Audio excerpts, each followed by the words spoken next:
Le mariage civil et religieux. Issu d'un audio de Farida Belgoul. Avec des audios de Basile Blandine et des imams Iqiyoussen et Nadir.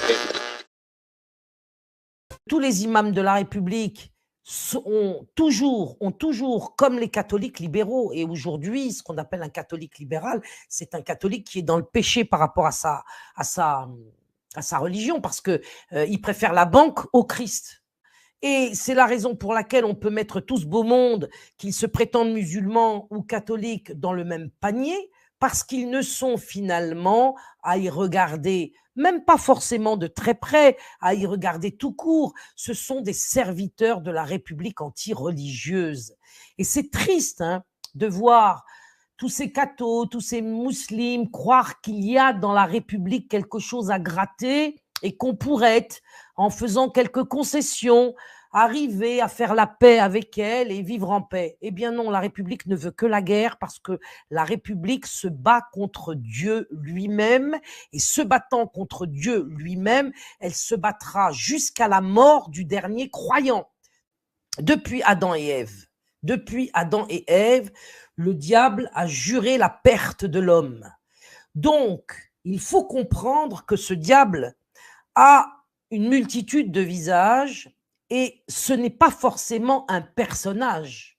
Il peut être un personnage, dans la peau d'un homme par exemple, mais il peut être aussi un système politique. Et la République, qui vient de la Révolution française, est un système politique, disons-nous, choisi par le démon, on va dire comme cela, et qui a pu recruter chez les maudits ou les égarés des contre-élites et des armées qu'on pourrait appeler les armées sataniques, qui, par l'intermédiaire, par le truchement de la Révolution française, qui a été finalement qu'une série de massacres et de destructions, tant sur le plan physique que sur le plan spirituel, cette Révolution française a accouché de la République en tuant la France. Le but de la Révolution anti-française a été de faire du passé table rase. Qu'est-ce que ça veut dire faire table rase? Eh bien, c'est tout détruire, éradiquer, détruire complètement la foi et la confiance en Dieu.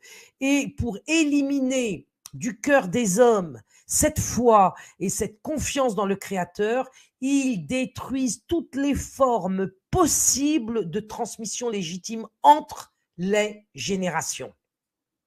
Quand un jeune manque de respect à ses respectables parents, respectables parce que protecteurs, je ne parle pas des parents violeurs évidemment, mais lorsque l'on a la chance d'avoir des parents protecteurs et que cependant on est un petit jeune con qui leur manque de respect, eh bien je peux vous dire que le système pervers alors se délecte.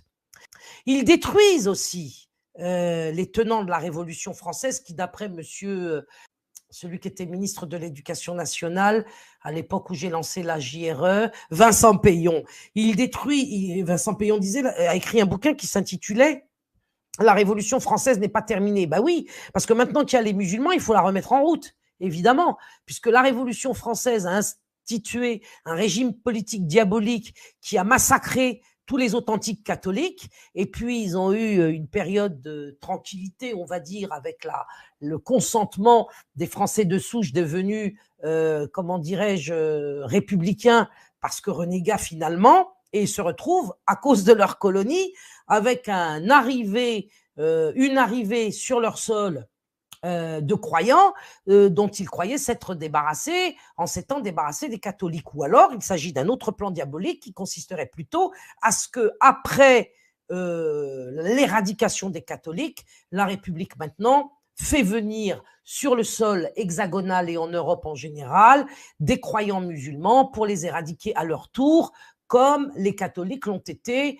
dans les cadres des guerres de Vendée et la mise en place des différentes républiques qui se sont succédées depuis la Première République après la Révolution française. Ils détruisent aussi toute idée de complémentarité entre les sexes. C'est pour ça qu'ils ont le mot égalité à la bouche. Le mot égalité, évidemment, n'est pas une réalité naturelle et ni une réalité d'ailleurs sociale.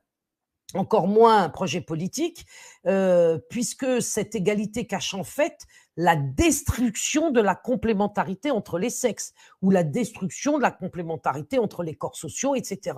Ils répandent en même temps, et ça c'est toujours le travail de la Révolution française et de la République, ils répandent la guerre sociale par tous les moyens.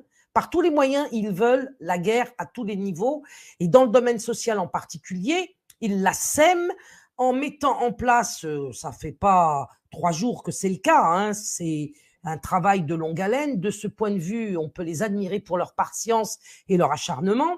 Eh bien, par l'exploitation de l'homme par l'homme, ils assurent évidemment l'expansion de la guerre sociale par ce truchement-là.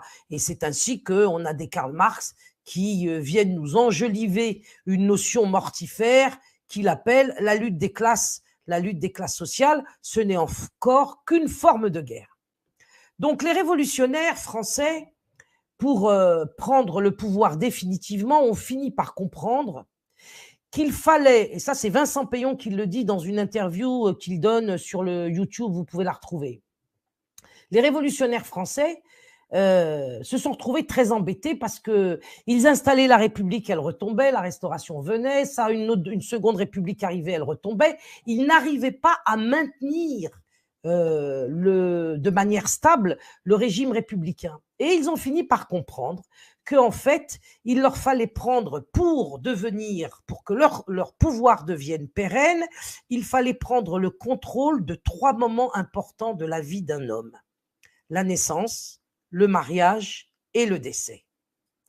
Et tant que c'était l'Église qui tenait en ses mains, dans les registres paroissiaux, les sacrements de la naissance, du mariage et de la mort, eh bien, l'Église restait aux yeux du peuple au-dessus de l'affiche, c'est le moins qu'on puisse dire. Et à partir de là, évidemment, lorsqu'ils ont compris cela, la Révolution française et la République s'est dit, nous ne serons jamais victorieux tant que ces 3 moments ne tombent pas définitivement sous notre contrôle. Et on va prendre l'un de ces moments qui est dans le titre de mon émission, c'est le mariage. Avec ce seul critère, vous saurez que vous avez affaire à un suppôt de la République. Un imam républicain vous propose de faire le mariage civil avant le mariage religieux. Je répète, l'imam républicain vous propose de faire le mariage religieux après le mariage civil. Alors vous allez dire, c'est bizarre, où y a-t-il un enjeu dans l'avant et l'après? Eh bien, c'est ce que nous allons voir. Alors avant de commencer, un petit rappel sur le mariage religieux. Donc les conditions requises sont l'accord des futurs mariés, l'homme doit être musulman, la femme de préférence musulmane mais elle peut aussi être juive ou chrétienne, l'accord du tuteur de la femme, sauf dans l'école hanafite, il faut les 2 témoins musulmans, il faut qu'ils soient de confiance, et il faut la dot. À partir du moment où ces conditions sont réunies, le mariage est valide et vous pouvez consommer le mariage. Donc ça c'est les conditions obligatoires. Après, il y a des choses surérogatoires. Vous pouvez faire une invocation au début, il y a la récitation de certains versets, mais il n'y a pas besoin d'imam, il n'y a pas besoin de mosquée, il n'y a que ces conditions-là. Ensuite, il faut une structure politique au-dessus des musulmans afin que les règles de la charia soient respectées par rapport à l'héritage, au divorce. Car si par exemple le mari décède, il faut une autorité qui puisse distribuer l'héritage. On ne peut pas compter sur la bonne foi des gens. Donc dans un pays musulman, il faut que l'information remonte au gouvernement afin que les lois de la charia s'appliquent au couple. Donc j'imagine que dans les pays musulmans, il y a un représentant du gouvernement qui assiste au mariage, qui vérifie que les conditions soient bien remplies, et il en informe le gouvernement. S'il n'y avait pas un problème pour eux qui veulent nous imposer le mariage civil avant le mariage religieux, pourquoi ont-ils alors criminalisé les ministres du culte ou le mariage religieux pour contraindre les prêtres à passer après le mariage civil?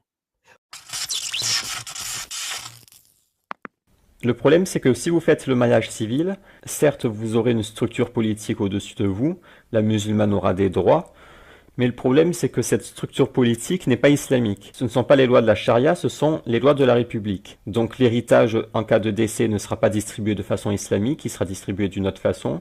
Le divorce ne sera pas islamique, mais il sera effectué d'une autre façon. Certains diront oui, mais c'est des lois de Kufar, etc. Donc on ne va pas se référer à ces lois. Sinon on accepte les lois de Kufar. Effectivement, ce sont des lois de mécréants, et si vous allez enregistrer votre mariage civilement, alors vous tombez sous le coup du verset « Est-ce les lois de la Jahiliya qu'il cherche ?» Puisque vous allez délibérément auprès des représentants de la République pour réclamer les lois de la République. Donc là, vous ne les subissez plus, ces lois, vous allez les chercher, et vous allez signer pour qu'elles s'appliquent sur vous. Donc il y a des débats sur cette question, il y en a qui vont vous dire c'est interdit d'aller chercher les lois des mécréants, d'autres vont vous dire étant donné qu'il y a trop de risques pour la musulmane, et étant donné qu'il n'y a pas accès aux lois de la charia, il y a seulement accès aux lois de la République, vous pouvez prendre les lois de la République. Et ça ne revient pas à rejeter les lois de la charia, puisque vous n'avez pas accès aux lois de la charia. Vous n'avez accès qu'aux lois de la République. Et donc, vous pouvez faire le mariage civil. Donc, en général, le débat s'arrête là. Pourquoi ont-ils criminalisé le fait de se marier à l'église en premier? Pourquoi? Il y a aujourd'hui, sachez-le, et c'est très important, un article 433-21 du Code pénal qui criminalise le fait de se marier religieusement avant de se marier civilement. En un mot, ça veut dire qu'un curé, s'il fait le mariage d'un couple homme-femme sans avoir vérifié que cet homme et cette femme sont d'abord passés pour se marier à la mairie, le prêtre en question est puni de 6 mois de prison ferme et de 7 500 € d'amende. Lorsque vous savez que la solde d'un curé s'élève grosso modo à 400 balles, à peu près le montant du RSA, 450, vous pouvez imaginer quel est le caractère exorbitant de ces 7 500 € d'amende qu'ils encourent de payer s'ils acceptent de marier religieusement, je le répète, un couple homme-femme avant qu'ils ne se soient mariés et présentés à la mairie. Donc, s'il y a une criminalisation de ce fait par l'article 43-21 du mariage religieux organisé avant le mariage civil, c'est qu'il y a bien un enjeu de la plus haute importance pour la République. À votre avis, lequel? Il est interdit le mariage religieux en France. Tout à fait. Donc, il n'y a qu'un mariage qui est reconnu en France, c'est le mariage civil. Le mariage religieux n'existe pas. Alors, bien sûr qu'il est possible, mais après le mariage civil. D'accord? Pas le contraire. Avant? Interdit. C'est la prison, c'est la prison. La prison. Ouais. Bah, t'as intérêt de la respecter, la loi d'ici. Non. La loi de Dieu, tu sais c'est quoi la loi de Dieu? C'est cette femme, si tu veux te marier avec elle, il te faut un contrat de mariage. Quand tu ramènes un imam à la maison, il te marie soi-disant, il t'a pas marié, mon frère. Il n'y a pas de contrat, il n'y a rien du tout. Faut arrêter ce délire de on ramène un imam et puis il récite la Fatiha et puis on est marié. C'est une catastrophe d'ailleurs. Et tu mets ta fille en danger. Donc, pourquoi, à votre avis, la République interdit qu'on se marie à l'église quand on est chrétien avant de se marier à la mairie? Est-ce que vous le savez? C'est pour encourager la fornication? Ben non, puisque là, il s'agit de mariage. On te demande de venir te marier à la mairie et puis ensuite, tu peux te marier à l'église. C'est dire qu'ils font bel et bien la guerre contre notre Créateur, tout à fait. Alors, évidemment, ce que je dois préciser, parce que cela concerne surtout les catholiques, avec l'institution du mariage civil, vous avez eu évidemment la possibilité de divorcer, puisque dans le mariage catholique, voilà, Abdelrahim Driss l'a trouvé pour désacraliser le mariage. Bravo, bravo Abdelrahim, exactement, parce que nous sommes dans une situation où, en tant que chrétiens ou musulmans, nous servons Dieu en premier. Dieu premier servi. Dieu doit être le premier servi.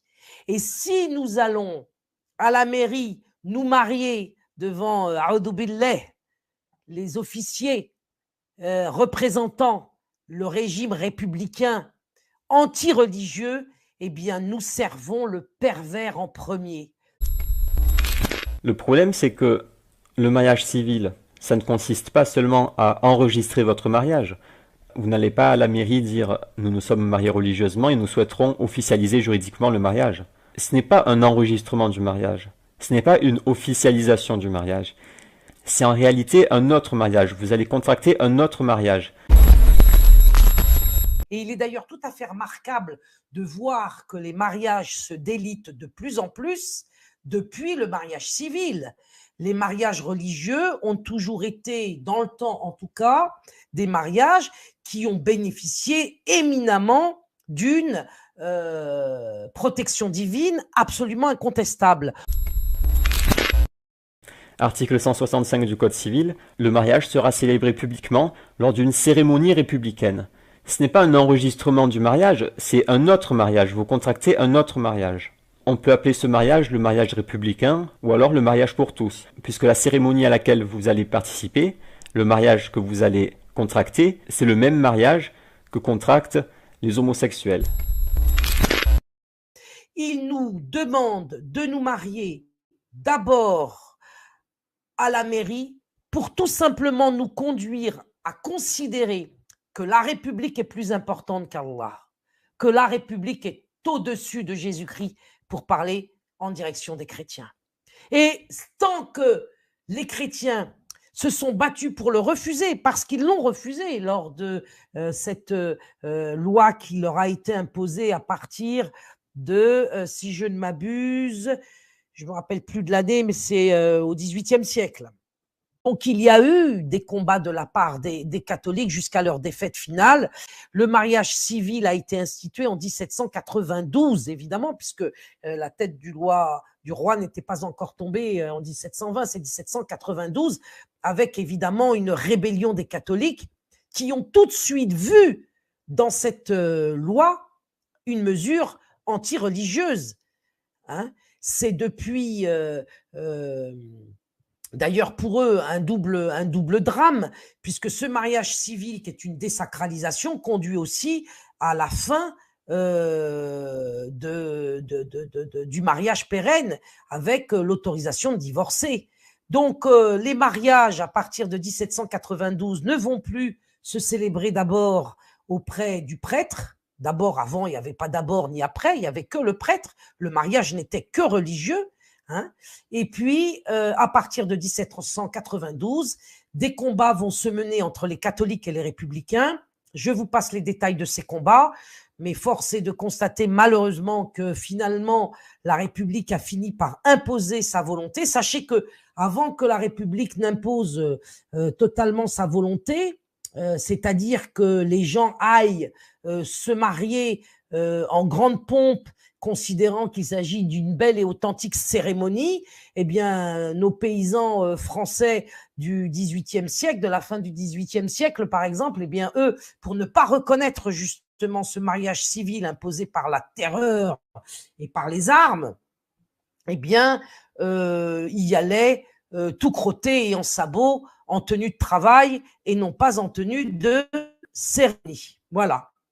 Donc, 1792, on impose le mariage civil et le combat contre le mariage religieux commence jusqu'à la loi qui, à l'article, la loi du code, jusqu'à l'article du code pénal 433-21 criminalise donc tout prêtre qui sera traité comme un grand délinquant, voire même un criminel, si jamais il consentait à marier un jeune couple avant qu'il ne l'ait été, soi-disant, par les officiers municipaux de la mairie. Donc en fait, le diable, le premier servi pour la République, voilà la concession à laquelle finalement toute l'Église catholique et les chrétiens en général en France ont consenti.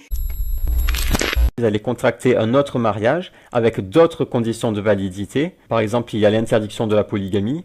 Article 147, on ne peut contracter un second mariage avant la dissolution du premier. Donc c'est un mariage qui contredit les lois islamiques, car il est ouvert aux homosexuels, il interdit la polygamie, et il y a certaines conditions. Article 75, le jour désigné par les parties, après délai de publication, l'officier de l'état civil, donc c'est le maire qui va vous marier, à la mairie, ça c'est une condition très importante, il faut que ce soit fait à la mairie, sinon le mariage n'est pas valide, en présence d'au moins 2 témoins, ou de 4 ou plus, fera lecture aux futurs époux des articles 212, 213. Donc le maire va vous lire certains articles du Code civil. Auparavant, je me dois de leur lire, de donner lecture des articles du Code civil. Donc conformément à la loi, je vais vous donner lecture des articles du Code civil. Conformément à la loi, nous allons vous donner la lecture prescrite. Donc nous allons vous donner la lecture prescrite par l'article 75 du Code civil. Et donc à la fin, il vous déclarera mari et femme au nom des lois de la République. Au nom de la loi.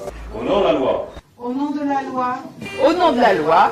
Au nom de la loi. Au nom de la loi, je déclare unis par le mariage. Unis par le mariage. Unis par le mariage. Unis par le mariage. Unis par le mariage. Unis par le mariage. Donc c'est très important à comprendre, c'est qu'il ne s'agit pas d'un enregistrement de votre mariage, il s'agit d'un autre mariage que vous célébrez, avec comme condition le consentement des 2 époux, 2 à 4 témoins. Ça doit se faire à la mairie, maison de la République, par le maire, représentant de la République, qui va vous unir au nom de la République, au nom des lois de la République, en citant le Code civil. Dans ce cas, vous comprenez qu'il s'agit là d'un mariage d'idolâtres. Ce sont des gens qui ont comme idole Marianne, la République, et donc il y a un représentant de la République qui vous marie au nom des lois de la République, dans la maison de la République. Donc vous participez en fait à un mariage d'idolâtres. Il ne s'agit pas d'un simple enregistrement de votre mariage islamique, il s'agit d'un mariage d'une autre religion. Pour mieux illustrer le problème, si vous ne l'avez pas compris, imaginez que vous soyez chez les bouddhistes, ils adorent Bouddha, et donc Bouddha vous propose un système de droits. Vous pouvez vous marier selon les règles de Bouddha, et vous aurez accès à certains droits. Pour contracter ce mariage, vous devez vous rendre obligatoirement dans un temple bouddhiste, et ce sera un moine bouddhiste, après avoir fait quelques mouvements de kung-fu, en face d'une statue du Bouddha, qui officialisera votre mariage. Donc, est-ce qu'un musulman a le droit de se rendre dans un temple bouddhiste pour se faire marier par un moine bouddhiste devant la statue de Bouddha au nom des lois de Bouddha? C'est évidemment de la folie. Aucun musulman ne peut faire ça. Donc, pour Bouddha, nous sommes d'accord que c'est du shirk manifeste. Revenons à Marianne, c'est la même chose. Il vous a mis en garde contre le shirk, il vous a même mis en garde contre le fait qu'il y aura du shirk presque invisible, puisque dans un hadith, il a dit que dans la Ummah, il y aura du shirk qui sera encore moins perceptible qu'une fourmi noire sur un rocher noir dans la nuit noire, Marianne, puisque dans toutes les mairies, normalement, se trouve un buste de Marianne. Bonjour, un mariage doit obligatoirement se faire dans une pièce où se trouve la Marianne, et il faut l'autorisation du tribunal pour la déplacer dans un autre endroit. Donc ces malades, ils sont prêts à déplacer une statue pour vous marier. Est-ce que vous comprenez ce qui se passe? Ils vous disent c'est obligatoire de vous marier dans la maison de la République, devant un symbole de la République, en général la statue de Marianne. Et ils vous disent on peut vous marier dehors, en extérieur, mais si on vous marie dehors, on va devoir déplacer la statue. Donc vous voyez un peu le délire? Mais bien sûr, ils vont dire que ce sont des gens tout à fait rationnels. Ils vont vous dire, nous sommes des gens rationnels, nous n'avons aucune superstition, nous ne sommes pas religieux, nous sommes athées ou agnostiques.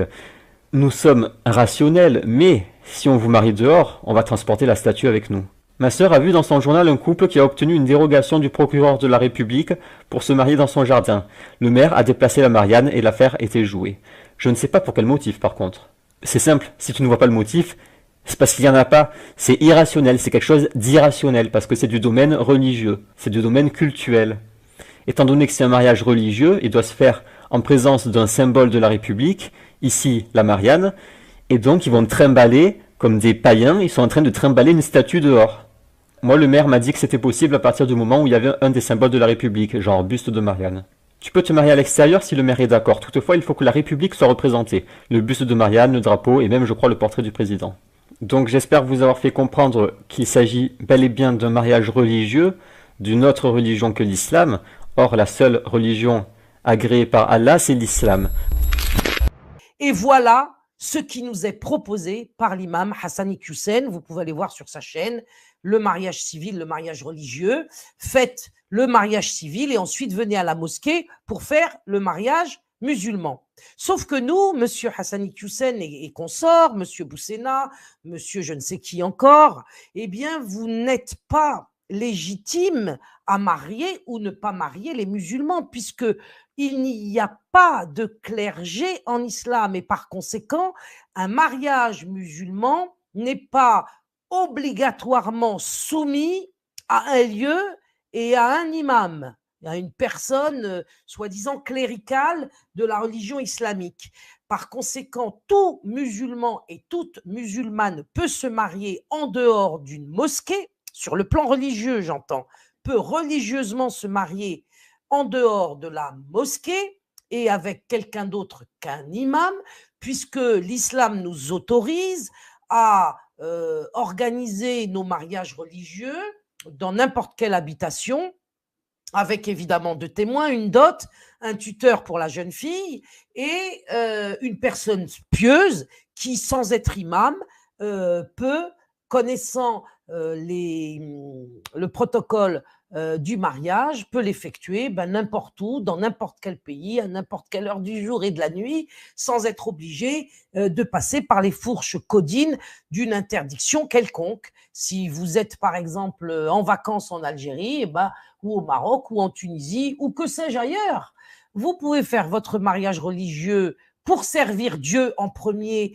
pour maintenir votre lien sacré d'époux et d'épouse, et puis ensuite rentrer en France, vous pouvez toujours faire un enregistrement administratif en sabot, comme les paysans du XVIIIe siècle, et arriver tout crotté à la mairie, puisqu'il ne s'agit pas en fait de fêter ce mariage, prétendu mariage républicain.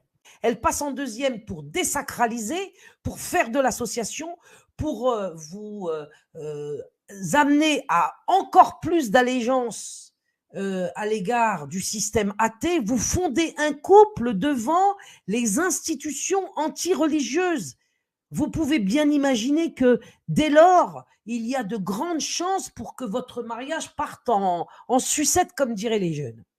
Et la seule façon de se comporter aujourd'hui par rapport à ce mariage à la mairie, c'est d'y aller non pas en grande pompe et bien habillé avec des youyous et des confettis, il faut y aller simplement comme on va à la CAF. On prend un ticket, on s'assoit, on a les sabots crottés, on passe, on a les deux témoins obligatoires et on se barre. À 4, ça suffit. Donc, qu'est-ce que je voulais vous dire? Oui, on va me dire, comme d'habitude, la Belle Goule, elle est complètement illuminée parce que les mariages religieux, on voit ce que ça donne. Ça se passe sur le bout d'une table. Le type consomme ensuite le mariage et laisse tomber la femme. Voilà. Alors que le mariage civil, lui, il produit des effets juridiques de protection. Il va protéger la femme. Alors que le mariage religieux, il ne protège pas la femme. Elle peut être utilisée, la femme est jetée comme une vieille chaussette ensuite. Alors là, je vais dire comme il se doit. Ah bon? Le livret de famille, etc., ça donne une garantie par rapport à une sécurité. Là où beaucoup de gens ne respectent plus malheureusement les engagements. Et là où avant, quand on était dans un État et un gouvernement islamique, bien, il y avait le qadi qui pouvait s'occuper de faire appliquer les droits de force et d'être au-dessus du mari pour lui imposer ses devoirs. Mais étant donné qu'on n'est plus dans cette situation, il y a des gens qui vont dire, voilà, les deux témoins à notre époque, à la fin on ne les retrouve plus. Le wali, si c'est une personne âgée par exemple, c'est un papy de 70-80 ans, voilà, il a fait Amal Majhoud, comme on dit nous, il a fait ce qu'il avait à faire, mais il ne va pas aller poursuivre avec sa canne son gendre si, s'il n'a pas accompli ses objectifs. Donc malheureusement, les gens, pour leur faire peur, il y a besoin d'une autorité. Donc pour la protection juridique et administrative, comme on dit dans les commentaires. Mais voilà, il faut dire la vérité, il faut dire ce qui est, et il faut pondérer le propos. Certes, on n'est pas contre la sécurité administrative. Évidemment que voilà, ça peut être plus sage dans nombre de situations. Mais il ne faut pas aller à l'extrême de ceux qui ont dit il n'y a pas de mariage valide sans l'union civile ou quoi ou qu'est-ce. Ça c'est un extrême qui est absolument inacceptable et qui n'est pas correct. Parce que on est parce que c'est tout simplement notre religion, elle est établie sur des règles et ces règles suffisent. Le mariage religieux n'empêche pas le discernement. Qui dit mariage religieux ne dit pas imbécilité ou précipitation ou ne pas respecter les règles de l'art. Un mariage religieux se fait au mieux, évidemment, avec des membres de sa famille, se fait au mieux après une période qu'on peut appeler en langage français de fiançailles pour quand même se connaître, même si on doit être en présence d'un chaperon comme le faisaient avant les couples du début du siècle en France. Un mariage religieux, ça suppose pas faire n'importe quoi. Pourquoi accole-t-on au mariage religieux le fait que celui-ci ne protégerait pas la femme parce que trop précipité et mis en œuvre par un imposteur homme, par exemple, un époux, un prétendu époux imposteur qui chercherait finalement qu'à ne consommer que des brebis musulmanes complètement naïves. Mais il n'est pas question de faire des mariages religieux n'importe comment. Un mariage religieux, ça se prépare. Un mariage religieux, ça s'organise. Et il y a un certain nombre de choses qui ne peuvent pas être économisées dans le mariage religieux. Si évidemment vous demandez comme dot à votre futur mari, dans le cadre d'un mariage religieux, une bouteille d'eau de marque quelconque, et que vous, c'est l'amour qui compte et que vous n'avez pas besoin d'une dot très élevée, ben, évidemment, vous mettez toutes les chances de votre côté pour avoir en face de vous un imposteur qui vous offrira pour dot un Coran et qui, à la première occasion, après avoir consommé le mariage, se barrera. Donc, le mariage religieux n'économise pas le discernement, l'intelligence, la connaissance, la présence de la famille et du tuteur, l'obligation de la dot, et j'en passe. Et le mariage civil, figurez-vous, ne protège pas l'épouse qui est abandonnée avec ses enfants. Combien en ai-je au téléphone? C'est ce qui m'a empêché pendant ces 2 ou 3 mois d'ailleurs de venir en live et de vous parler sur le net. Combien de familles qu'on appelle monoparentales sont détruites, brisées, humiliées, ruinées, alors même qu'elles sont passées par la mairie, laquelle République ne lui a apporté aucune protection, même pas la garantie, après la fuite du mari pervers, d'être payé par lui de sa pension alimentaire. On lui demande juste d'aller se livrer ensuite à la CAF pour être l'otage des allocations familiales. Mais je vous signale que toute union libre, ce que le mariage religieux est considéré, prend aussi la CAF. Donc, en vérité, quand les imams de la République vous font croire que le mariage religieux ne protège pas la mariée ni les enfants, l'épouse ni les enfants, eh bien, ces gens-là mentent et se font les serviteurs du démon. Clairement. Et on ne peut pas ne pas reconnaître un imam de la République quand il vous propose de vous marier d'abord à la mairie, puisqu'il fait en sorte que le système pervers soit le premier servi et Dieu après. C'est une honte.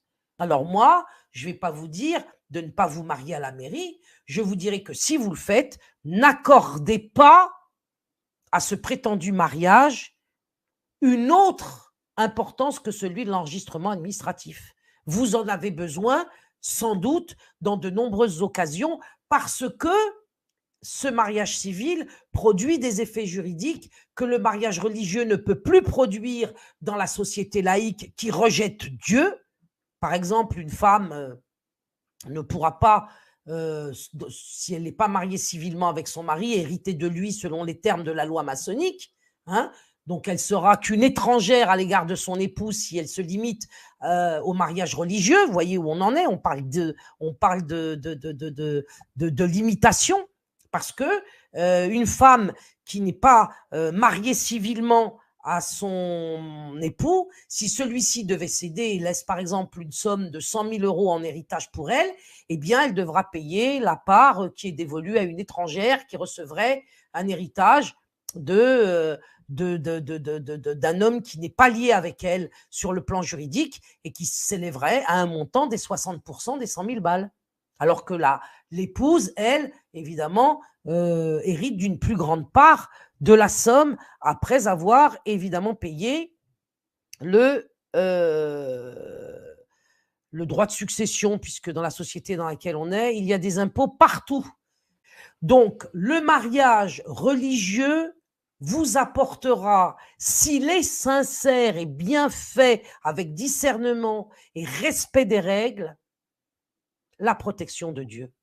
Alors que toutes les bonnes femmes qui ont fait, je ne parle pas des musulmanes ou des catholiques, qui ont fait le seul mariage civil et qui se retrouvent jetées avec leurs enfants à la rue par un mari pervers ou méchant, eh bien, je suis désolée, mais la protection de la République, on ne la voit pas en œuvre. Et j'en suis le témoin tous les jours. Il faut aller chercher des avocats ruineux. Il faut ensuite essayer de se battre au coude à coude pour protéger les enfants des malversations qu'un mari pourrait éventuellement faire. C'est la croix et la bannière. Et je ne vois pas en quoi le mariage civil protège mieux la femme et les enfants de tout ce qui pourrait advenir dans les conflits conjugaux et dans les séparations. Et mariez-vous comme il se doit, selon la volonté d'Allah, selon la volonté de Dieu.